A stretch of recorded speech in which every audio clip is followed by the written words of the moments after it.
My name is Ugochukwu. Today is June 1st, 2021. Hey, I have another interesting video for you. What had happened is I just ran into a video. There was a video I had for about 2 days. I think I'm just gonna combine them because to me they're saying the same thing. So let me get you the first video. What I would do, the first video you watch is very short. You watch it in entirety. The second video I will split it up. I'll split it up and make comment as I go. I show you a segment, I comment. I show you a segment, I comment until I finish the video, okay? So let's go. Okay, so this is it. People have activated their plan B, running away from Nigeria. Look at the departure hall. I don't remember the last time I saw departure so full. Yes. See how departure is so full. Look at everybody. Just look at that. Look at that. Can you imagine? This is a plan D activated. Ha. Let me go and pack my load. Though. I don't even know where I'm going to be going to. If it's the Cotonou or no Cotonou, my Baragawa. Car. I would have said let me go back to Google, but who's on Google? So maybe Cotonou. I should go there. I should go to Cotonou. I'm telling her, if you go to I should go to Nanya Bato, Ndi Bato, Gundi Agawa, Uganda, at least. I should go there. And I who's a boat. I have been a boat. Good evening. Alright.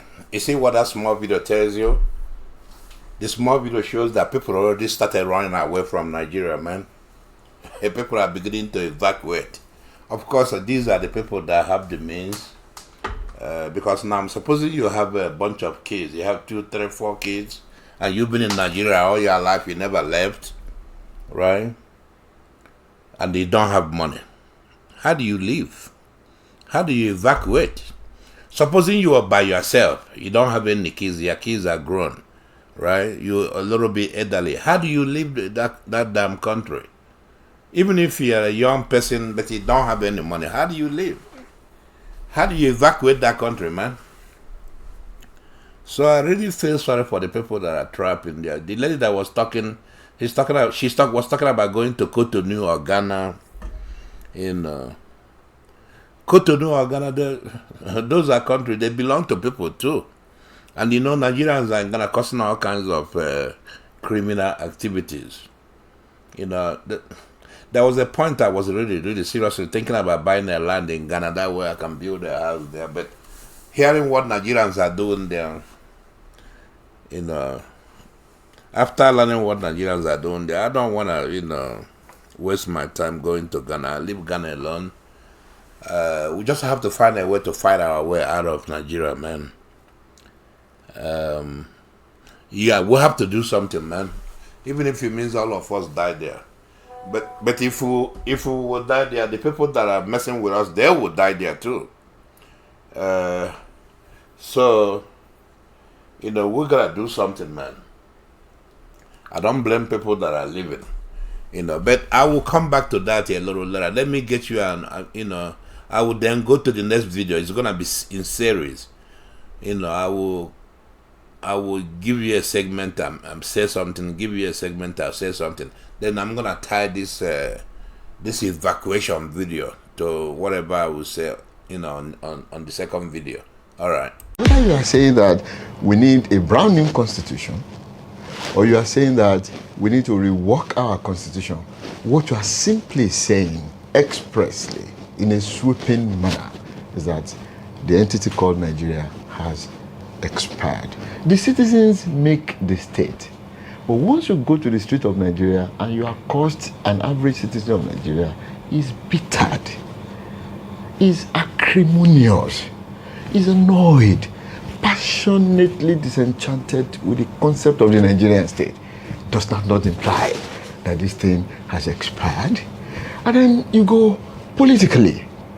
The federation as skewed and slided so much that you don't even know whether it is a federation anymore or a unitary system. Has it not expired? What about the political party system that we're operating? I mean, we're talking about multi-party system that is only living on that name by nomenclature. In reality, it's a one-party system. Because once you get to the political party, and your political party is able to capture political power in Nigeria, you become the Leviathan, not only of Nigeria, of West Africa, and probably in attitude towards the whole world. There is no alternative view. There is no check and balance. There's no oppositional criticism. There's no appraiser, interrogation, and re-interrogation of ideas, policies, and practices. Once you're in power, you are God Almighty. Does not speak to it politically. The entity called Nigeria has expired. You can go on and on and on. Put it together, the only answer you get is that what we call Nigeria has absolutely, again I emphasize, expired. And so you see the West that come to, that have come to, practice democracy after being developed. And you see Africa that has not developed and is practicing democracy. Now, when you practice a democracy in which everybody has the right to vote on the basis of equality, but the person who has the right to vote on the basis of equality is so economically disempowered that he cannot afford 2 meals a day. And then you are talking about taking rational, informed decision to clearly analyze political situation and make choice that this is the man that will represent me. The answer is no. That man will sell his vote for 1,000 naira. It doesn't work that way. You build the state before you adopt democracy. That is the example that Europe has given to the whole world. We are doing our own camera obscura, and it does not work. Again, does that not point to the fact that the entity called Nigeria has expired? All right. Notice what the guy said in this segment, The guy sounds like, he's a PhD guy. He sounds like he have read the work of Ninas and the work of Tony, all the speeches of Tony Nade. You see what he said? Once you trying to make a new constitution, that you basically saying that the country has expired. Somewhat, yes, he's correct. I think he's partially correct, because historically Nigeria has expired, because the Lugard signed, put it together from 100 years, and that 100 years was up in, I believe, in 2014. Because 2014 made 100 years, right? So technically Nigeria expired in 2014. That's one. Second, Nigeria had a constitution, 1963 constitution, that was good, that was working well. According to what I read here and there, listen to people here and there, that constitution was working very well for Nigeria. That time, the country was divided in regions. There was no state. And each region had more control over their resources. And the country was working fine. I think it was the Fulanese, man. They had an agenda to take over the land of everybody in that country. That's why they had series of, if you go back and look at the series of coup that happened after the Civil War. You remember these people, you always say, oh, Igbo started Civil War. But after the Civil War, who were involved in series of coups? It was Babangida, Abacha, this terrorist called Buhari. They were all involved in series of different kinds of coups, right? And then eventually Fulani decided to, write a constitution that people didn't write, and they decided to impose it on all of us. And that constitution is called 1999 Constitution, and is very defective. Because that constitution was written to favor the North at the expense of the South. Things haven't been going well in Nigeria, and then the Fulanis are busy looting the country, right? All they've been doing is busy looting the country. Look at Abacha. Well, how much money Abacha looted. What's his name? Babangida is not a Fulani, but he's a Muslim. I think he's Hausa or something. I don't know. But look at how much money he looted from the country. And then what's his name? Buhari. When Buhari came the first time, when he conducted a coup the first time, he looted a lot of money. And then the second time, now look at what they're doing now. So it's all looting bonanza. And in fact, I was reading an article today that said that, yeah, remember when they said they budgeted $1 billion, dollars, not naira, $1 billion to purchase weapons to fight Boko Haram. I read an article today that said that money has disappeared, man. They cannot account for the money and they didn't buy any weapons. These are Fulanis. These are Fulanis, man, taking everybody backwards.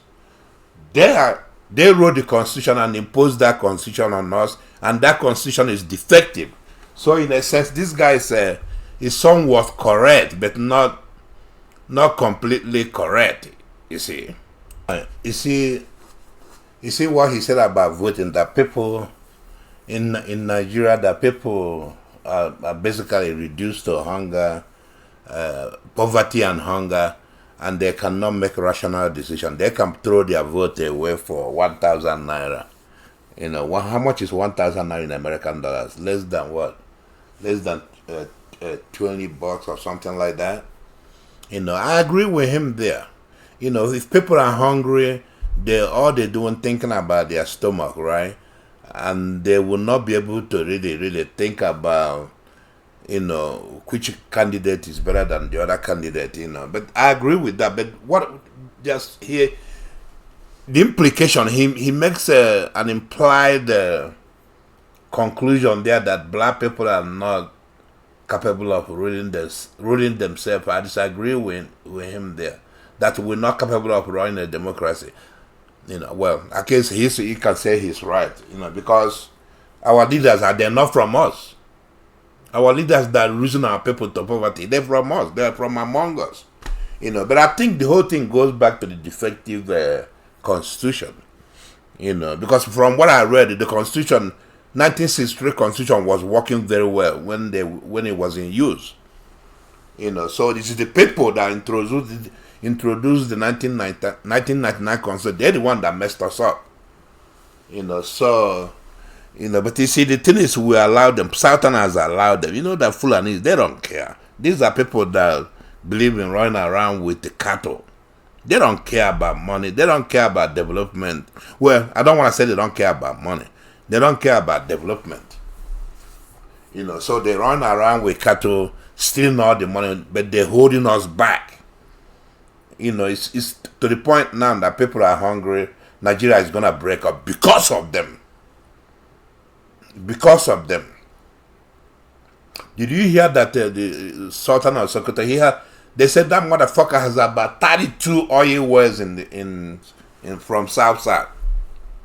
32 oil wells. Can you imagine how much money he's deriving from those 32 oil wells? So these people, they're the one holding us back.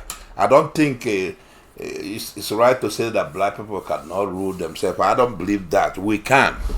But the problem I have is our people, the so-called educated, they will just sit there and allow these people to manipulate us and get away with it. That's the only problem I have. And I don't care how you look at it. If white people think about us, yes, they say we cannot rule ourselves. That's what it boils down to. What of the leaders from the South? They do whatever Fulani tells them to do, right? Why can't they stand on their feet and, say no? Fight back, say this is our country. We're all from here, we all have equal right. But they're scared to say that because they depend on the money that they get as politicians to go and buy apartments and houses in foreign lands, So we have that problem. The conclusion, goes to the point that we cannot manage our own affairs. I don't know how you escape that, you see. So but anyway, let's continue. I have a little bit more thing to say. Just give me a minute. Let's see. Okay, there is one more point he made. He has the theory that This man is academic. This is the problem I have with academic. What do you call them? Academicians. They have all this theory that don't make sense. They carry theories in their head, but when you think about it, the theories don't make sense. He said that you're supposed to build a nation before you practice introduce democracy. What the hell? What is he talking about? Do you know that, if you go read anybody that makes this statement doesn't understand history. Why people didn't have democracy from the ground? They had to fight. You remember they used to have monarchy in England, what they call divine right of king, where the king has all the power. If you read it, draw parallel between us and a long time ago, like 12th century in England, it's like we're living in 12th century. Because if you put Buhari, they select him, he goes in there, he start acting like a king. That's the same thing OBJ did. Because OBJ killed, he was involved in killing, well, I don't want to say he was involved, but during his administration, Bola Ige was killed, Marshall, that guy called Marshall was killed. Nobody have been charged for their mother.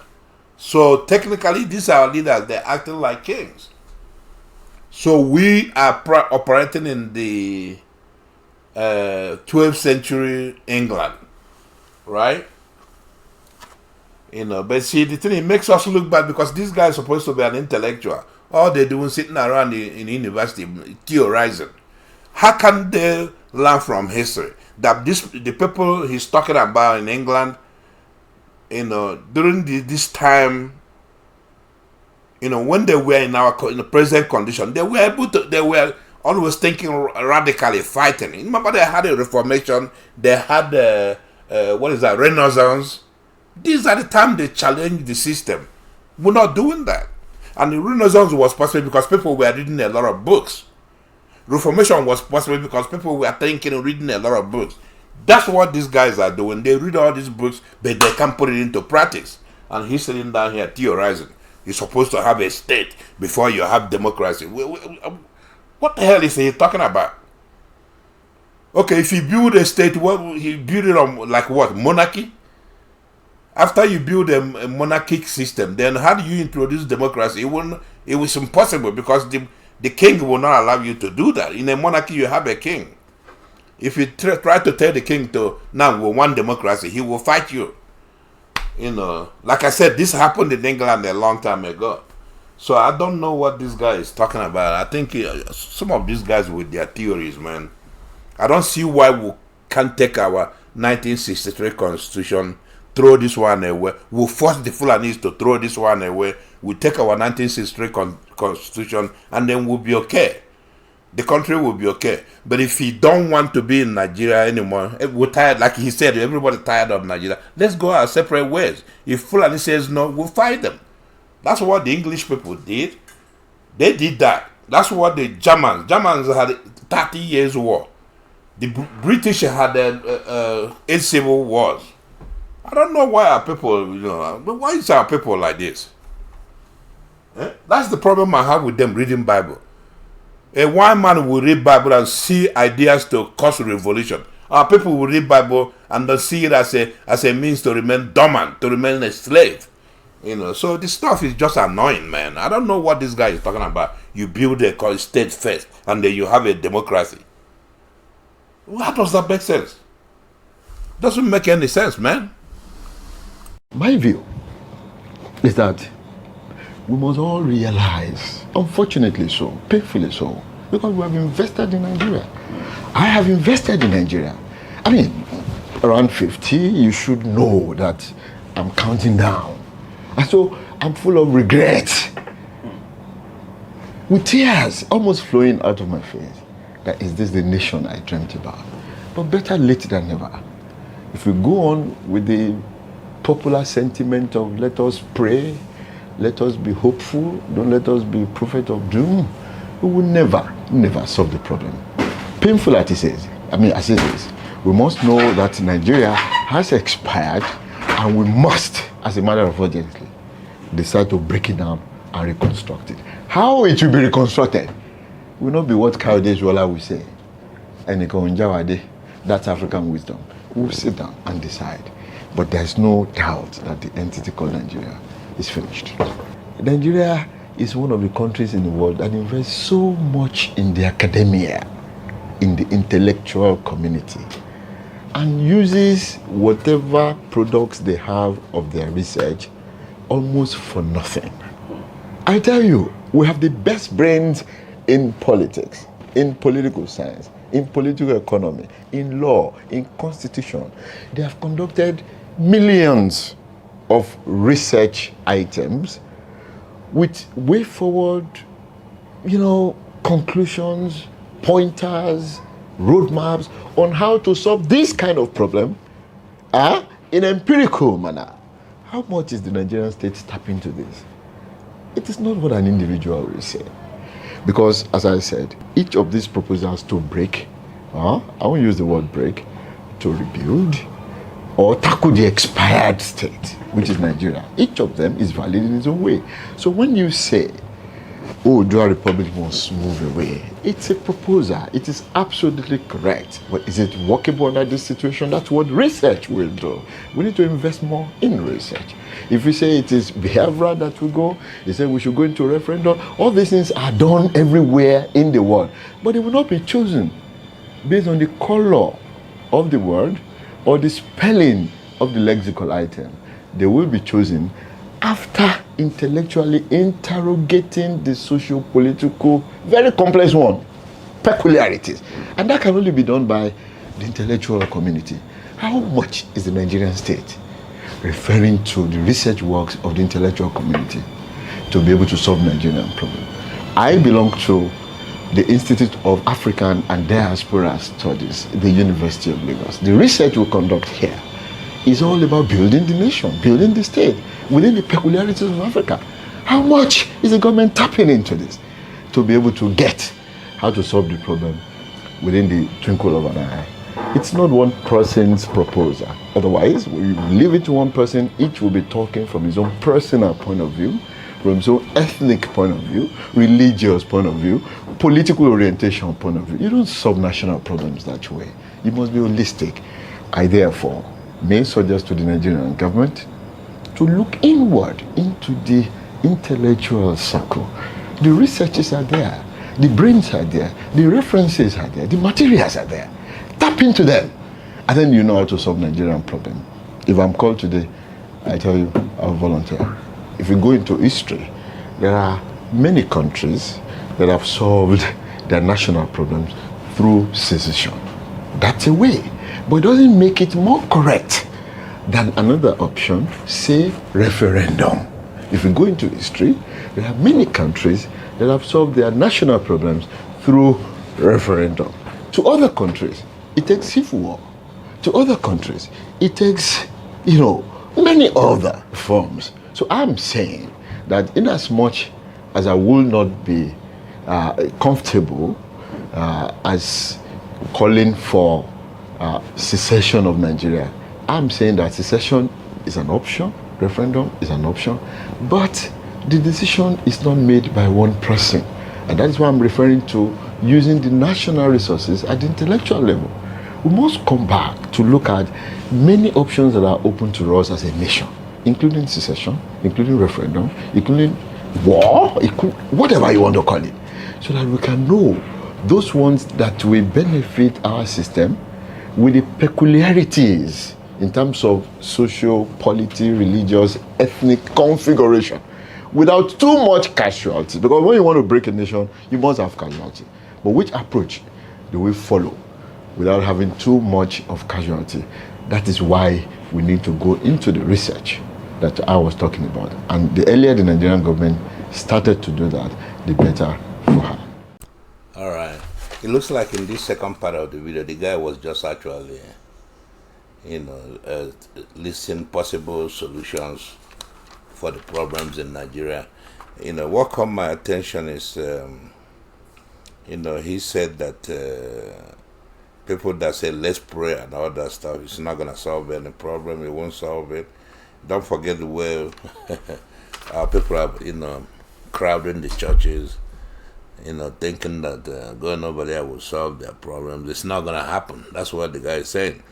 And then he said he's maybe we should break it and then reconstruct it. I don't know what he means by that. How do you break it and reconstruct it? And then he mentioned the research. He said there are countless research, millions of research that are produced by people like him. But he said the leaders are not using the research, right?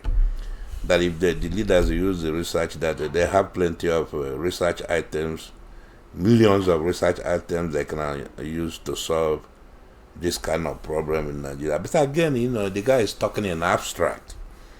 If you think you have the solution, that will solve the problem, I mean, do you just sit there? Why don't you do something? And you remember before he cited Europe that, remember when he said that Europeans built a state before democracy? But it didn't happen overnight. They had to fight, you see. I don't know how many of you know about Magna Carta. Magna Carta, the content of Magna Carta found their way into the American Constitution. But Magna Carta it didn't come easy. Because what was happening that time in England, that was about 1215 in England. The king was basically abusing everybody. Levying the noble and what I call them, the noblemen and the barons. The king was fighting too many wars and levying taxes on them to collect money to support the war effort. But eventually they got mad in 1215 and told him enough is enough. And they drew up I forgot how many.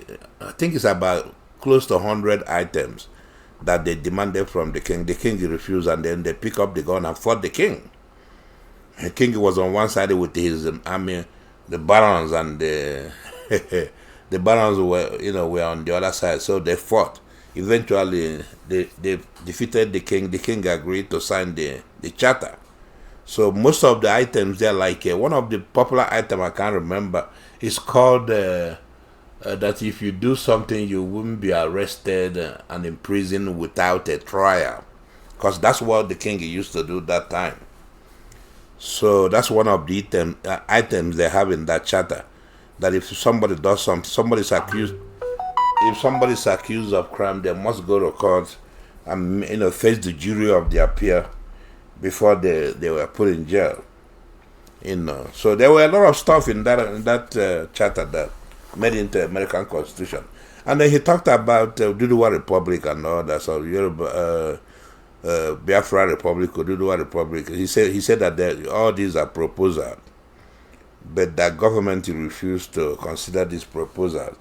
The government need to tap into researches about all these different way of solving the problem. He talks about referendum, cessation, and war. He said these are all options that should be on the table. So we should choose, according to him, we should choose one that will benefit us without too much casualties. I don't know what he means that. I mean, you just don't have this option, then you choose. That's not how, it's like it's that easy. You choose and then everything is okay. No, it doesn't work that way. Of course I know what he means. We'll have to force a referendum if you want referendum. We'll have to force secession if we want secession, and both of them can be done through war. That's what he's saying. You see, so I kind of like the talk. The guy sound like he read stuff from Tony Nadedam, the group Ninas, but then he brings his own theory, personal theories into the stuff. Talking about, you can't build you have to build a state before you have a democracy. I don't really know what that means. I don't really know what that means, because if you build a state, what would that state be? You call it a monarchy or something? Consider the situation in Nigeria. When the British left, we had a 1963 constitution, all right?